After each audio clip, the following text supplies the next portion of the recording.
ಕಲುಷಿತ ನೀರು ಸೇವಿಸಿ ಸಾವು ನೋವು ಸಂಭವಿಸಿದ್ರು ಅಧಿಕಾರಿಗಳು ಎಚ್ಚೆತ್ತುಕೊಂಡಿಲ್ಲ. ಬೀದರ್ ತಾಲೂಕಿನ ಇಸ್ಲಾಂಪುರ ಗ್ರಾಮದ ಹಲವೆಡೆ ನೀರು ಪೂರೈಕೆಯ ಪೈಪ್ಲೈನ್ ಡ್ಯಾಮೇಜ್ ಆಗಿ ಕಲುಷಿತ ನೀರು ಗ್ರಾಮಗಳಿಗೆ ಪೂರೈಕೆಯಾಗ್ತಿದೆ.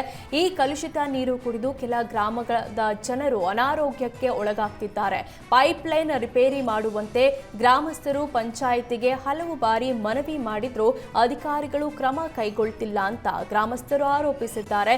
ಕೂಡಲೇ ಕುಡಿಯುವ ನೀರಿನ ಪೈಪ್ಲೈನ್ ದುರಸ್ತಿಗೊಳಿಸಿ, ಇಲ್ಲವಾದರೆ ಪ್ರತಿಭಟನೆ ನಡೆಸುವ ಎಚ್ಚರಿಕೆ ನೀಡಿದ್ದಾರೆ. ಸಿಲಿಕಾನ್ ಸಿಟಿ ಬೆಂಗಳೂರಲ್ಲಿ ಗುಂಡಿ ಹಾವಳಿಗೆ ಜನ ತತ್ತರಿಸಿದ್ದಾರೆ. ಜಿಬಿಎ ಅಧಿಕಾರಿಗಳಿಗೆ ಗುಂಡಿ ಮುಚ್ಚಲು ಡೆಡ್ಲೈನ್ ಕೊಟ್ಟರೂ ಯಾವುದೇ ಪ್ರಯೋಜನವಾಗಿಲ್ಲ ಎಂದು ಕಸ್ತೂರಿ ನಗರದಲ್ಲಿ ರಸ್ತೆ ಗುಂಡಿಗೆ ಬೈಕ್ ಸವಾರ ಬಿದ್ದಿದ್ದಾನೆ. ಸವಾರನಿಗೆ ಗಾಯವಾಗಿದ್ದು ಜಿಬಿಎ ಅಧಿಕಾರಿಗಳಿಗೆ ಸಾರ್ವಜನಿಕರು ಶಾಪ ಹಾಕ್ತಿದ್ದಾರೆ.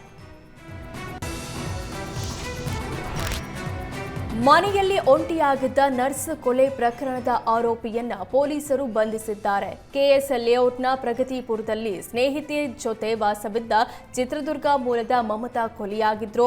1 ವರ್ಷದಿಂದ ಜಯದೇವ ಆಸ್ಪತ್ರೆಯಲ್ಲಿ ಕೆಲಸ ಮಾಡುತ್ತಿದ್ದ ಮಮತಾ ಸುಧಾಕರ್ ಎಂಬವನನ್ನ ಪ್ರೀತಿಸುತ್ತಿದ್ರು. ಆದರೆ ಸುಧಾಕರ್ ಮಮತಾಳನ್ನ ಬಿಟ್ಟು ಬೇರೊಂದು ಯುವತಿಯ ಜೊತೆ ನಿಶ್ಚಿತಾರ್ಥ ಮಾಡಿಕೊಂಡಿದ್ದ.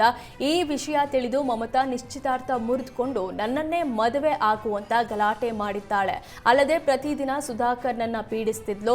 ಡಿಸೆಂಬರ್ 24ರಂದು ಮಮತಾ ಸ್ನೇಹಿತೆ ಮನೆಯಲ್ಲಿ ಇಲ್ಲದಿದ್ದಾಗ ಮನೆಗೆ ಬಂದ ಸುಧಾಕರ್ ಮಮತಾಳನ್ನ ಕತ್ತು ಕೊಯ್ದು ಕೊಲೆ ಮಾಡಿ ಪರಾರಿಯಾಗಿದ್ದ. ಪ್ರಕರಣ ದಾಖಲಿಸಿಕೊಂಡ ಪೊಲೀಸರು ತನಿಖೆ ನಡೆಸಿ ಆರೋಪಿಯನ್ನ ಬಂಧಿಸಿದ್ದಾರೆ.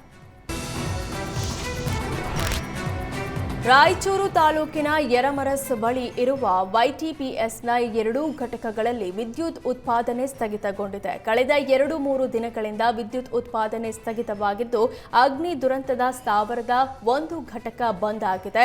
ಇನ್ನು 2ನೇ ಘಟಕದ ಬಾಯ್ಲರ್ನಲ್ಲಿ ತಾಂತ್ರಿಕ ದೋಷ ಕಾಣಿಸಿಕೊಂಡಿದ್ದಕ್ಕೆ ವಿದ್ಯುತ್ ಉತ್ಪಾದನೆ ಸ್ಥಗಿತವಾಗಿದೆ.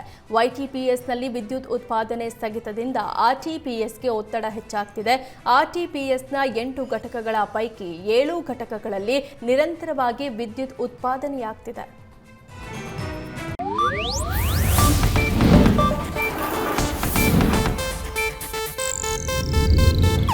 ಇದು ಏಷ್ಯಾನೆಟ್ ನ್ಯೂಸ್ ನೆಟ್ವರ್ಕ್ ಪ್ರಸ್ತುತಿ.